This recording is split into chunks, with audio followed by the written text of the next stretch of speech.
محرم ہے، پروردگار توفیق عطا فرمائے آپ تمام حضرات کو کہ روز عاشور کا انتظار نہ کریں، روزانہ زیارت عاشورہ پڑھیں۔ سن 61 ہجری کے بعد تو ہمارے لیے خدا کی قسم ہر روز روز عاشور ہے،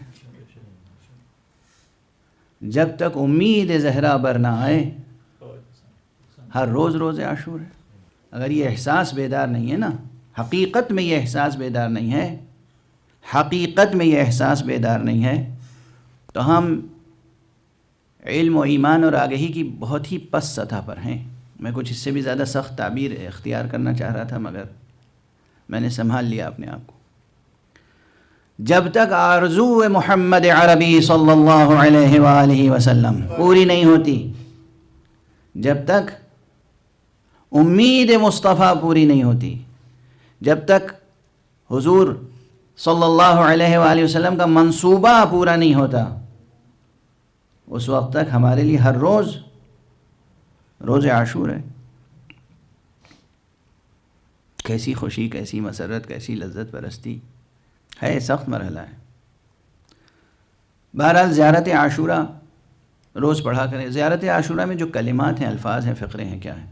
بہت سے لوگ حاجت کچھ ہوتی ہے، اس حاجت کو طلب کرنے کے لیے زیارت عاشورہ پڑھتے ہیں، یعنی خود زیارت عاشورہ میں جو مطالب ہیں، جو مطالبے ہیں، جو طلب ہے زیارت عاشورہ میں، اس میں جو دعائیہ فقرے ہیں، ان دعائیہ فقروں کے مضامین سے کوئی تعلق نہیں ہے۔ تعلق کس چیز سے ہے؟ صرف کوئی ایک طلب اپنی، یہ طلب پوری ہو جائے، اس کے لیے اس پورے متن کو کس لیے استعمال کر رہے ہیں؟ ذریعہ وسیلہ، لیکن اس وسیلے، اس متن، یہ جو مضمون معصوم نے سکھایا، اس میں جو دعائیں ہیں، جو طلب ہے، اس طلب سے دل کا کوئی تعلق نہیں ہے۔ توجہ رکھیے گا، مشکل مرحلہ ہے۔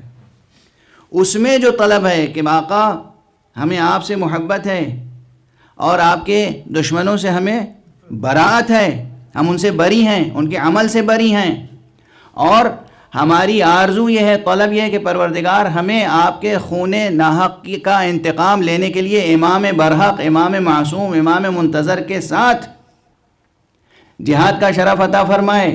یعنی ظہور امام کی بہترین دعا تو خود زیارت عاشورہ ہے۔ یہ جتنے بھی مضامین ہیں، انا سلم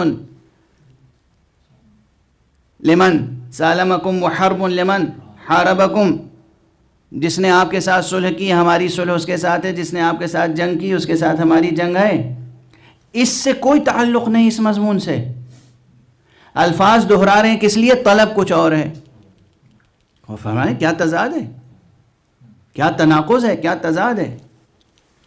تو پہلی شرط یہ ہے واقعاً استجابت دعا کی۔ اس تمام شرائط کے نہ ہونے کے باوجود دعائیں بعض لوگوں کی قبول ہو جاتی ہیں، یہ محض لطف الہی ہے، یہ کرم الہی ہے۔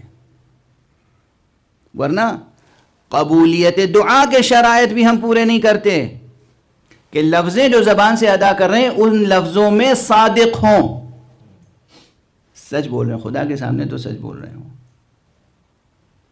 خدا کے سامنے تو سچ بول رہے ہوں۔ الفاظ کے معنی ہے کہ ہم یہ چاہتے ہیں اور مراد کچھ اور فرما رہے ہیں آپ۔ بہرحال یہ ذہن عالی میں رہے کہ جب حق سبحانہ و تعالیٰ کی بارگاہ میں ہو